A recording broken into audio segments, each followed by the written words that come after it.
On July 22, 1950, a 34-year-old electrical engineer named Joel Barr boarded a Pan American Airways flight from New York to Paris, carrying a single suitcase and leaving behind his entire life in America.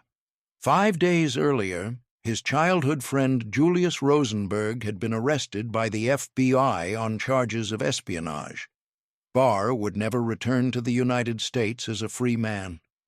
His disappearance would help expose one of the most damaging Soviet spy networks of the Cold War, and he would spend the next 48 years living under a false identity in the Soviet Union, watching the communist system he had betrayed his country for ultimately collapse into ruin. Before we continue with how one engineer's choices destroyed his family and gave the Soviets America's radar secrets, make sure to subscribe and turn on notifications. We uncover these documented Cold War cases every week. The man who disappeared that summer morning was born Joel Barr on October 1, 1915, in New York City. He grew up on the Lower East Side, the son of Jewish immigrants from Eastern Europe. His father worked in the garment district. The family lived in a crowded tenement on the Lower East Side, sharing their small apartment with relatives, the typical experience of working-class immigrant families in that era. Barr was exceptionally bright. He excelled in mathematics and science, graduating from Stuyvesant High School in 1933 before enrolling at the City College of New York to study electrical engineering. City College offered free tuition to New York residents, making higher education accessible to working-class families during the Great Depression. It was at City College, between 1933 and 1938, that Barr's life trajectory was set in motion. The college campus was intensely politicized during the Depression years. The economic catastrophe had radicalized an entire generation of young people, and City College became a center of left-wing political activity. Student organizations affiliated with the Communist Party, the Socialist Party, and various progressive movements recruited actively among students who saw capitalism as a failed system. Among these politically engaged students was Julius Rosenberg, 3 years younger than Barr, but sharing his interest in electrical engineering and his immigrant Jewish background. According to declassified FBI files and later testimony from informants, both Barr and Rosenberg became involved with communist political organizations during their college years, attending meetings of the Young Communist League and participating in political discussions that viewed the Soviet Union as a successful workers' state that had eliminated unemployment and was building a modern industrial economy. For many young people in the 1930s, communism represented hope.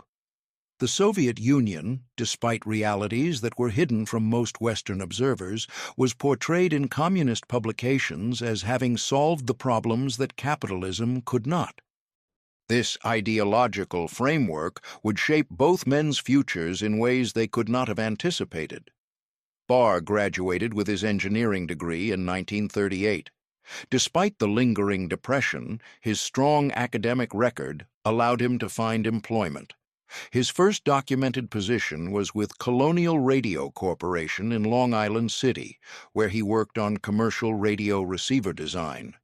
By 1940, as war consumed Europe and the United States began military preparation, Barr was hired by Emerson Radio and Phonograph Corporation, which held contracts to produce radio equipment for military aircraft and ground communications.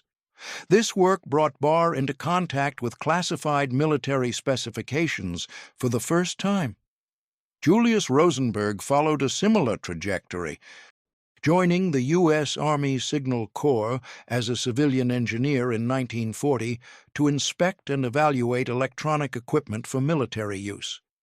The entry of the United States into World War II in December 1941 transformed the defense industry. Companies like Emerson ramped up production dramatically. Engineers with expertise in electronics and communications became critically important to the war effort.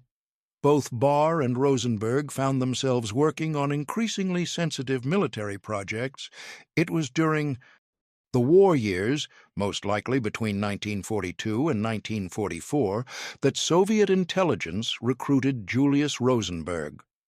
The exact circumstances remain partially unclear, but declassified Soviet intelligence documents from archives that became accessible after the Soviet Union's collapse reveal that Rosenberg was given the code name Liberal and functioned as what intelligence agencies call a talent spotter and agent handler.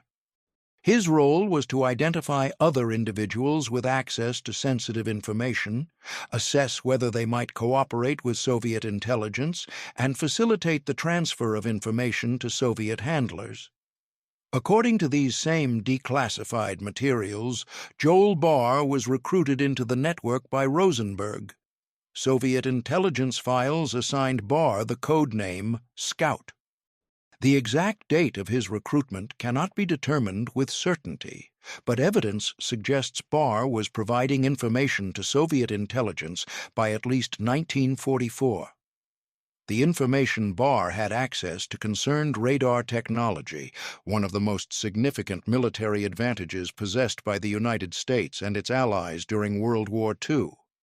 Radar systems could detect aircraft at ranges exceeding 100 miles, far beyond visual range, allowing early warning of attacks and effective coordination of defensive responses. The SCR-584, for example, could direct anti-aircraft guns to intercept targets with unprecedented accuracy. Between 1944 and 1947, Barr worked at Sperry Gyroscope Company, a major defense contractor that manufactured navigation systems, radar equipment, and fire control systems for military applications. According to later FBI assessments, he had access to technical specifications for multiple radar systems during this period, including the SCR-584 gun-laying radar and airborne intercept radars, systems that revealed frequency ranges, signal processing techniques, antenna designs, and operational characteristics the Soviets could exploit for countermeasures. The mechanics of how Barr passed information to Soviet intelligence followed patterns typical of espionage networks during that era. Classified documents would be photographed using small cameras, likely a Minox subminiature camera, which was compact enough to conceal easily and produced high-quality images suitable for document photography. The photographed materials would be provided to Julius Rosenberg, who served as the intermediary between the engineers in the network and Soviet intelligence officers operating under diplomatic cover at the Soviet consulate in New York. These transfers typically occurred at face-to-face meetings in public locations where surveillance would be difficult to maintain: crowded city streets, parks, restaurants, or movie theaters. Information might be exchanged through a brush pass, a momentary physical contact during which material was transferred in a way that appeared accidental to any observer. Alternatively, dead drops might be used, predetermined locations where one person would leave material for another to retrieve, eliminating the need for the two individuals to meet face-to-face.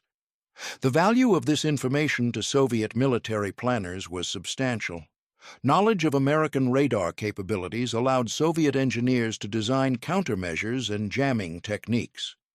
It allowed Soviet researchers to accelerate their own radar development programs by learning from American successes and avoiding technical approaches that had proven unsuccessful. In the broader context of the emerging Cold War, this intelligence helped the Soviet Union close the technological gap with the United States more quickly than would otherwise have been possible. Barr's espionage occurred within a larger context of extensive Soviet intelligence operations in the United States during and immediately after World War II.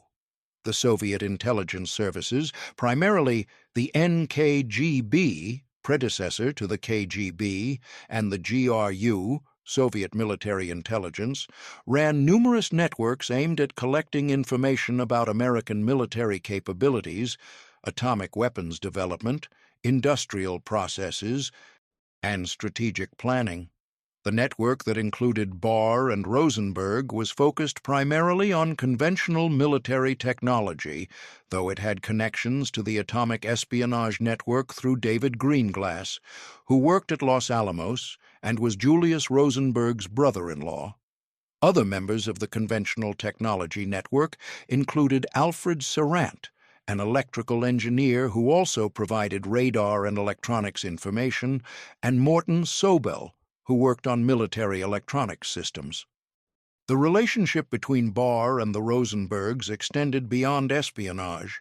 According to later accounts from Michael and Robert Meeropol, who were born Michael and Robert Rosenberg, Barr was a regular presence in their childhood home, attending dinner parties and holiday celebrations. This social dimension provided cover for clandestine activities. Meetings could appear to be nothing more than friends socializing, but it also created a network of connections that would prove traceable once the network was exposed. In 1948, Barr took a position at the Signal Corps Engineering Laboratories at Fort Monmouth, New Jersey. This U.S. Army facility conducted research and development on communications systems, radar, and electronic warfare technologies. The position required an enhanced security clearance. Barr underwent a background investigation that found nothing to suggest he posed a security risk. His references were positive. His financial records showed no irregularities. Nothing in the public record indicated any connection to Soviet intelligence. The work at Fort Monmouth gave Barr access to some of the most advanced radar technology being developed by the U.S. military in the late 1940s, including systems designed to provide early warning of aircraft approaching the continental United States, a critical capability as Cold War tensions increased and both superpowers developed long-range bomber aircraft. Meanwhile, American counterintelligence was closing in, though not yet on Barr specifically. The defection of Igor Guzenko, a Soviet intelligence officer from the Soviet embassy in Ottawa in September 1945, had provided the first comprehensive evidence that the Soviet Union was running extensive espionage operations against its wartime allies. His revelations exposed Soviet spy networks in Canada and the United Kingdom and indicated similar networks existed in the United States. The FBI, under Director J. Edgar Hoover, intensified counterintelligence operations. One of the Bureau's most important sources came from a signals intelligence program called Venona. American cryptographers had been intercepting Soviet intelligence communications between Moscow and Soviet officers in the United States since 1943. The Soviets used an encryption system that was theoretically unbreakable, but procedural errors, including reusing encryption keys, created vulnerabilities that American cryptographers exploited. By 1948, cryptographers working on Venona had begun decrypting fragments of Soviet intelligence communications from the mid-1940s. These messages, while often incomplete and using code names rather than real identities, provided evidence of extensive Soviet espionage and began to identify individuals who had provided information. The breakthrough came from an unexpected direction. On February 3, 1950, Klaus Fuchs, a German-born British physicist who had worked on the Manhattan Project, was arrested in the United Kingdom. Fuchs confessed to British authorities that he had provided atomic secrets to Soviet intelligence. His confession included information about his American contacts, including a courier named Harry Gold. Harry Gold was arrested by the FBI on May 23, 1950. During interrogation, Gold confessed to serving as a courier for Soviet intelligence and identified David Greenglass, who had worked as a machinist at Los Alamos, as one of his sources. Greenglass was Julius Rosenberg's brother-in-law. David Greenglass was arrested on June 15, 1950. During interrogations over subsequent weeks, Greenglass admitted providing classified information about the atomic bomb and implicated Julius Rosenberg as the person who had recruited him and served as the primary contact with Soviet intelligence. Julius Rosenberg was arrested on July 17, 1950, charged with conspiracy to commit espionage. The arrest sent immediate shockwaves through the espionage network. Other members became aware the network had been compromised and that additional arrests were likely imminent. According to later FBI reconstruction, Joel Barr learned of Julius Rosenberg's arrest within hours. On July 18th, the day after Rosenberg's arrest, Barr called his supervisor at Fort Monmouth and reported he was ill and needed sick leave. His supervisor granted the request without suspicion. Barr spent the next several days making preparations to flee. He purchased a ticket on Pan American Airways from New York to Paris, departing July 22nd. The ticket was purchased under his real name using his legitimate passport. At that moment, there was no warrant for his arrest and no restriction on his travel. The FBI had not yet identified him as connected to the network.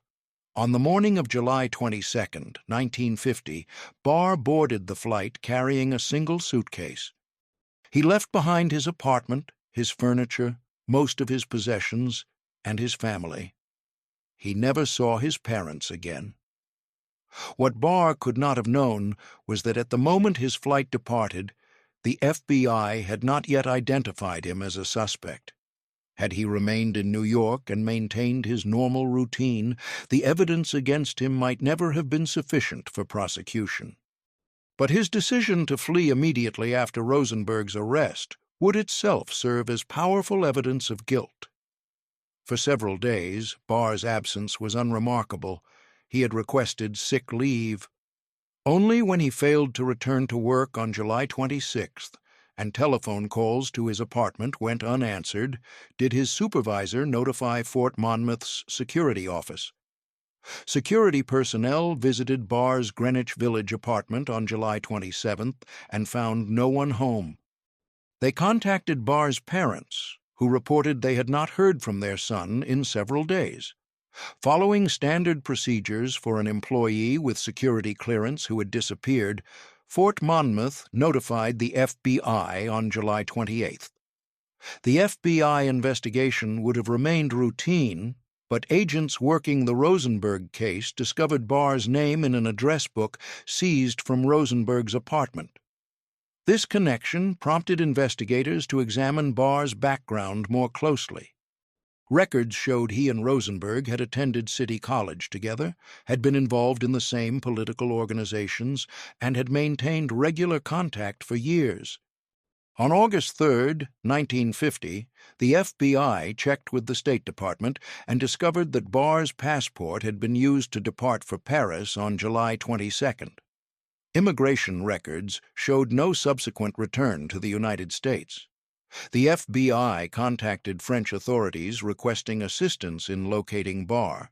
French police confirmed an individual named Joel Barr had entered France on July 22nd, but had no information about his subsequent movements.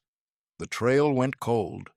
Throughout late 1950 and 1951, as the FBI investigated the Rosenberg network, Barr's name appeared repeatedly in witness statements. Former colleagues confirmed he had been close friends with Rosenberg and had access to classified radar technology. The FBI developed a circumstantial case that Barr had been part of the espionage network, but without Barr in custody and without direct documentary evidence, no formal charges were filed. Another network member, Alfred Sarant, also fled the United States in August 1950. The FBI believed both men had gone to the Soviet Union, though direct evidence was lacking. Julius and Ethel Rosenberg were tried for espionage in March 1951. The trial focused on atomic espionage. Julius's recruitment of David Greenglass and the passing of atomic bomb information. Joel Barr's name was mentioned during trial testimony regarding Rosenberg's associations, but Barr was not charged because he was not in custody. On March 29, 1951, both Rosenbergs were convicted of conspiracy to commit espionage. On April 5th, they were sentenced to death, an unprecedented sentence for espionage that reflected both the nature of atomic secrets and the political climate of the early Cold War. The Rosenbergs maintained their innocence through trial, appeals, and imprisonment. They were executed on June 19, 1953, at Sing Sing Prison. Julius was 35, Ethel was 37. Their sons Michael and Robert became orphans. The case became one of the most controversial in American legal history. For Joel Barr, thousands of miles away, the Rosenberg execution eliminated any possibility of return. The associate of executed atomic spies could never come home. What Barr did after arriving in Paris remained unknown to U.S. authorities for decades. According to accounts that emerged after the Cold War, when Soviet archives became partially accessible and Barr himself spoke publicly, he had indeed traveled to the Soviet Union. He made contact with Soviet intelligence officers in Paris who provided documents and travel assistance. He reached Moscow in late 1950 or early 1951. In Moscow, Soviet authorities provided Barr with a new identity. He was given a Soviet passport under the name Joseph Berg, similar enough to Joel Barr that he could respond naturally, but legally different. He received an apartment, a stipend, and eventually employment opportunities utilizing his engineering expertise. Alfred Sarant underwent a similar process, receiving the identity Philip Staros. The two men, who had known each other in New York, were reunited in the Soviet Union. For approximately 3 years, Barr lived quietly in Moscow, learning Russian and adapting to Soviet life. According to his later accounts, the adjustment was difficult. Moscow in the early 1950s was still recovering from World War II devastation. Living conditions were harsh by American standards. Apartments were small, food was scarce, consumer goods were limited, winters were severe. The language barrier was significant. More challenging was the psychological dimension. Barr had left behind family, friends, career, his entire life. He could have no contact with his parents and had to assume they believed he might be dead. In 1953, Joseph Stalin died, and the Soviet Union entered a period of transition under Nikita Khrushchev. Foreign specialists living in the Soviet Union were given somewhat more freedom of movement and better employment opportunities. In 1955, Barr and Sarant were recruited to help establish a research and development facility in Leningrad focused on military electronics and computing technology. The Soviet government was investing heavily in electronics research, recognizing this as an area where the United States had significant advantages. Barr and Sarant, with their American training and experience with advanced military electronics, were valuable assets. They were given positions as senior engineers at what became known as the Special Design Bureau. Their work involved designing computer systems and electronic components for military applications. The facility became highly successful. Under leadership that included Barr, Sarant, and other engineers, it developed some of the most advanced computing and electronics systems in the Soviet Union, producing computers used in air defense systems, radar installations, and missile guidance, essentially Soviet equivalents of systems they had once helped develop in America. Alfred Sarant became particularly prominent, eventually receiving the Lenin Prize in 1960, one of the Soviet Union's highest honors, for contributions to Soviet computing technology. He married a Russian woman, raised a family, and lived outwardly as a successful Soviet engineer. Joel Barr, as Joseph Berg, also married and had children. He continued working in electronics research and development, eventually becoming a senior scientist. He became fluent in Russian and adopted many aspects of Soviet culture. But the psychological cost remained. In interviews conducted decades later, Barr described persistent feelings of loss and displacement. He had been 34 when he fled America. He lived to 82, spending the majority of his adult life in the Soviet Union. But he never stopped thinking of himself as American, never fully integrated into Soviet society, and never escaped knowing he could never return home. In the United States, Barr's family dealt with consequences of his disappearance. His parents were interviewed repeatedly by FBI agents between 1950 and 1953. After extensive investigation, the FBI concluded the parents had no knowledge of their son's espionage activities or whereabouts. The psychological impact on Barr's parents was profound. Their son had vanished without explanation. They did not know if he was alive or dead. The shame and stigma of being associated with a Soviet spy complicated their lives. Some neighbors and acquaintances avoided the family or made cruel comments. Barr's parents died never knowing what happened to their son, never receiving confirmation he was alive, never understanding why he had left, never able to make sense of how their bright, accomplished son had become a Soviet spy. The FBI maintained a file on Joel Barr throughout the 1950s, 60s, and 70s, though active investigation was minimal since he was believed beyond reach of U.S. law enforcement. In 1963, an FBI informant reported seeing someone matching Barr's description at a scientific institute in Leningrad, adding to evidence he was alive in the Soviet Union. Throughout the 1970s and 80s, as Cold War tensions continued and then began easing, Barr lived in Leningrad.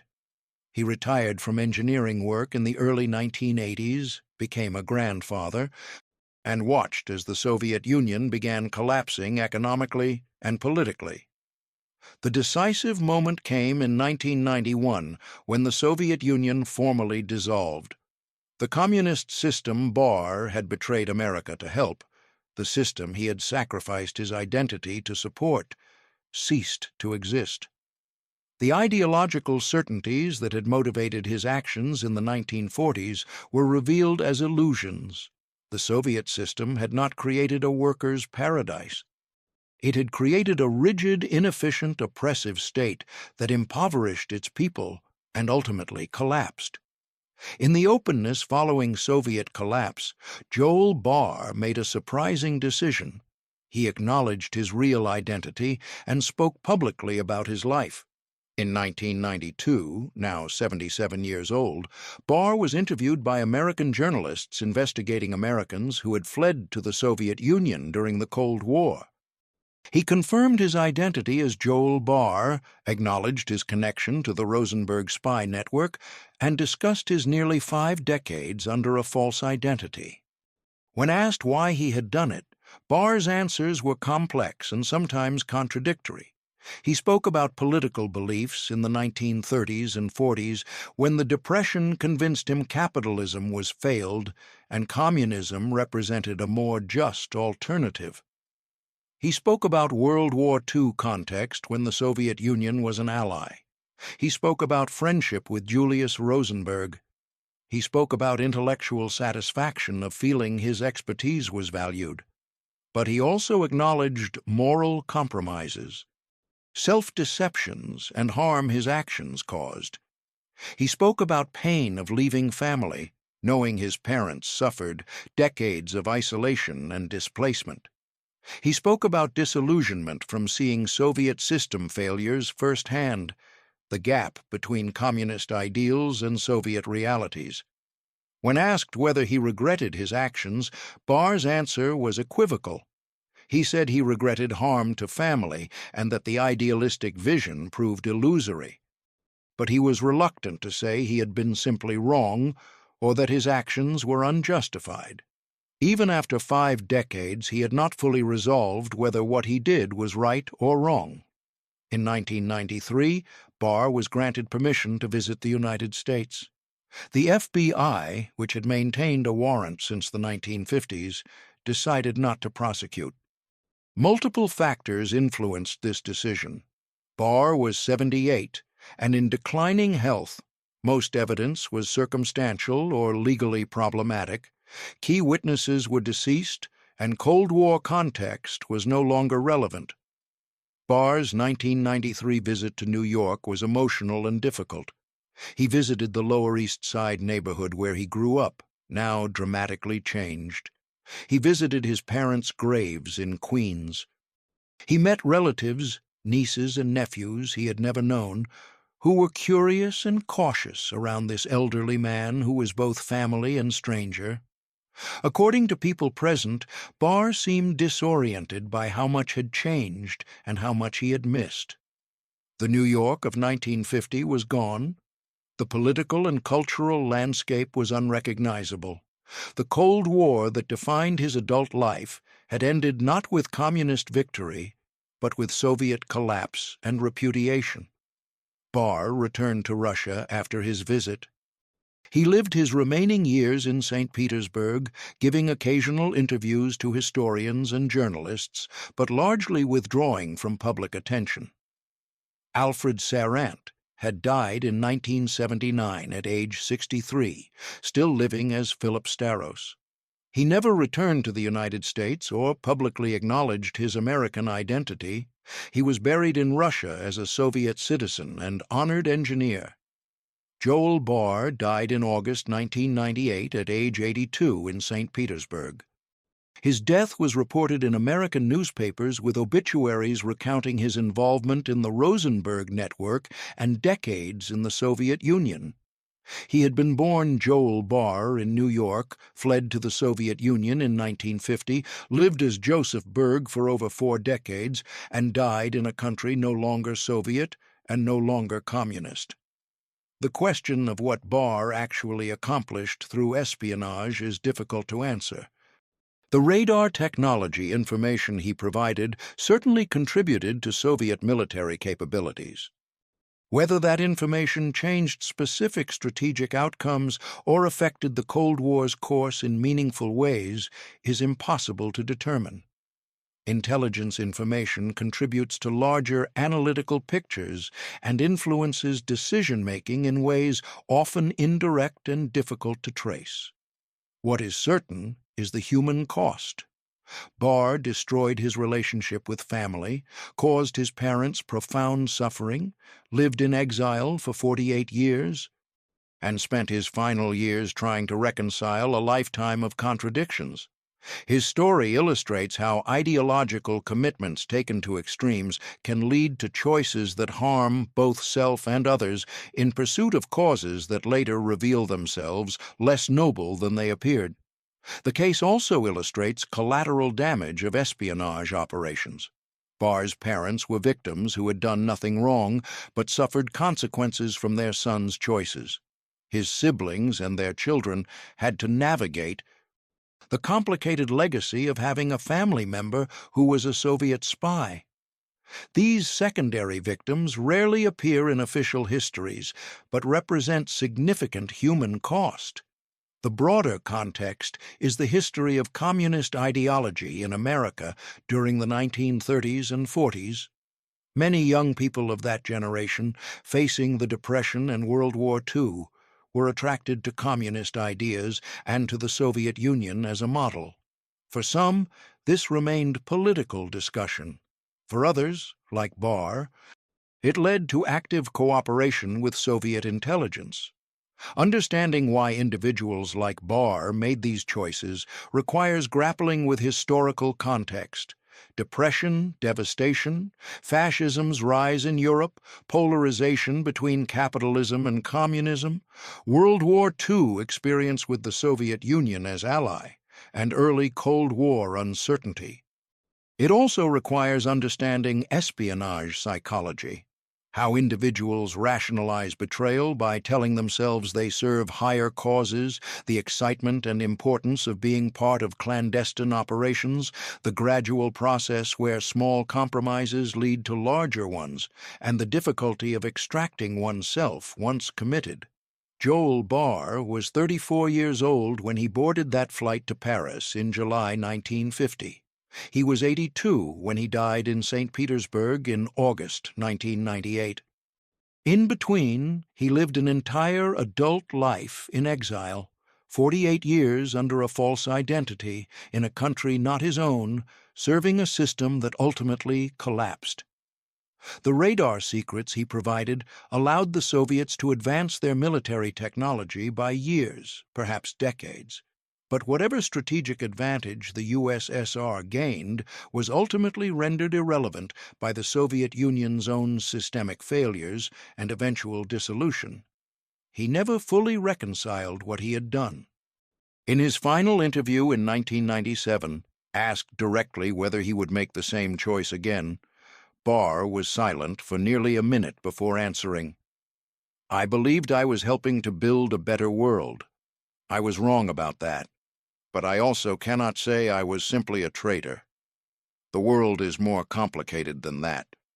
The world may be complicated, but the consequences of his choices were not. His parents died never knowing if their son was alive.